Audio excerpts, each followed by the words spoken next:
നമസ്കാരം. ശ്രീ പിണറായി വിജയൻ സാറിന് എൻ്റെ പേര് രേഖ രതീഷ്. ഞാൻ മലയാളം സീരിയൽ ഇൻഡസ്ട്രിയിലാണ് വർക്ക് ചെയ്യുന്നത്. എനിക്കൊരു മകനുണ്ട്, 9ാം ക്ലാസ്സിൽ പഠിക്കുന്നു.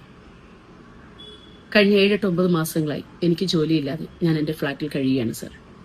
2-3 മാസങ്ങളായി ഒരു കൂട്ടം യൂട്യൂബേഴ്സ് എൻ്റെ പിന്നാലെ എന്നെക്കുറിച്ച് വളരെ മോശമായ രീതിയിൽ ക്യാപ്ഷൻസ് കൊടുത്ത് ചിത്രീകരിക്കുകയും എന്നെ ജീവിക്കാൻ അനുവദിക്കാതെ എന്നെ സമ്മർദ്ദത്തിലാക്കുകയും ചെയ്യുന്നു. മാനസിക സമ്മർദ്ദം എനിക്ക് സഹിക്കാൻ പറ്റുന്നില്ല സർ. ഈയിടക്കാലങ്ങളായി നമ്മുടെ കേരളത്തിൽ ഒരുപാട് ജീവൻ പൊലിഞ്ഞു പോകുന്നുണ്ട് ഇങ്ങനെയുള്ള കാര്യങ്ങൾ കൊണ്ട്. ജീവിക്കാൻ വേണ്ടി ഒരുപാട് കഷ്ടപ്പെട്ട് മുന്നോട്ട് പോകാൻ ശ്രമിക്കുന്ന ഒരു സ്ത്രീയാണ് ഞാൻ, എൻ്റെ മകന് വേണ്ടിയിട്ട്.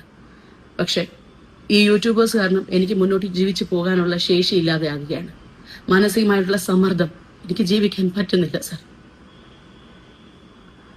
ഇങ്ങനൊരു വീഡിയോ ചെയ്യാനുള്ള കാരണം, എനിക്ക് എന്തെങ്കിലും സംഭവിച്ചാൽ തീർച്ചയായും എന്തുകൊണ്ട് എന്നുള്ളൊരു ചോദ്യം വന്നാൽ എന്നെ തേജോവധം ചെയ്യുന്ന ഈ യൂട്യൂബേഴ്സ് തന്നെയാണ് ഇതിന്റെ പിന്നിലുള്ള കാരണം എന്ന് എനിക്ക് അറിയിക്കണം. ഇതുകൊണ്ടെങ്കിലും ഇവിടെ അവസാനിക്കണം ഈ കാര്യങ്ങൾ.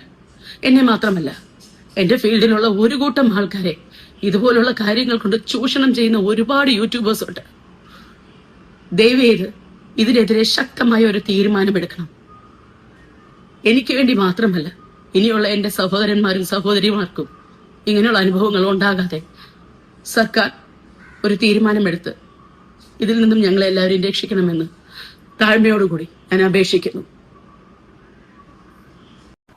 ഇപ്പോൾ ലേറ്റസ്റ്റ് ആയിട്ട് നോക്കിയപ്പോഴാണ് ഇതേ കണക്കുണ്ടെങ്കിൽ രേഖ രതീഷ് ഉണ്ടെങ്കിൽ ഇതേ കണക്കത്തുള്ള ഒരു വീഡിയോ ഇട്ടിരിക്കുന്നത് ശ്രദ്ധയിൽപ്പെട്ടിരിക്കുന്നത്. ഇതേ കണക്ക് തന്നെ ഉണ്ടെങ്കിൽ ഒരുപാട് യൂട്യൂബേഴ്സ് ഉണ്ടെങ്കിൽ മാനസികമായിട്ട് ഭയങ്കരമായിട്ട് പീഡിപ്പിക്കുന്നുണ്ട്, തന്നെ പറ്റിയുള്ള ഫേക്ക് ന്യൂസൊക്കെ ഇതേ കണക്ക് ഇടുന്നുള്ള രീതിയിൽ പറഞ്ഞിട്ടായിരുന്നു ഇതേ കണക്ക് രേഖ ഉണ്ടെങ്കിൽ വീഡിയോ ഇട്ടിരുന്നത്. പക്ഷേ ഇതിനെ കുറച്ച് നോക്കിയപ്പോഴത്തേക്കുണ്ടെങ്കിൽ ഞാൻ ഇങ്ങനത്തെ ഉള്ള ഒരു വീഡിയോസും കണ്ടിട്ടില്ല. ഇവരെ പറ്റിയുള്ള ഒരു ന്യൂസും ഞാൻ അങ്ങനെ ഏതെങ്കിലും ഒരു യൂട്യൂബ് ചാനൽ ഇടുന്നതായിട്ട് ഞാൻ ശ്രദ്ധയിൽപ്പെട്ടിട്ടില്ല.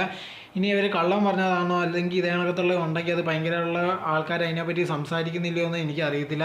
എന്തായിരുന്നാലും ഞാൻ നോക്കിയിട്ട് ഒരു സോഷ്യൽ മീഡിയയിൽ ഇവരെ പറ്റിയുള്ള ഒരു കാര്യങ്ങളും ഭയങ്കരമായിട്ട് കാണുന്നില്ല. ആകെപ്പാടെ ഇവരുണ്ടെങ്കിൽ ഇതിനെ പറ്റിയുള്ള കാര്യങ്ങൾ പറഞ്ഞപ്പോഴാണ് ഇതേ കണക്ക് ഇവർക്കൊരു പ്രശ്നം ഉണ്ടെന്ന് തന്നെ എനിക്ക് മനസ്സിലാവുന്നത്.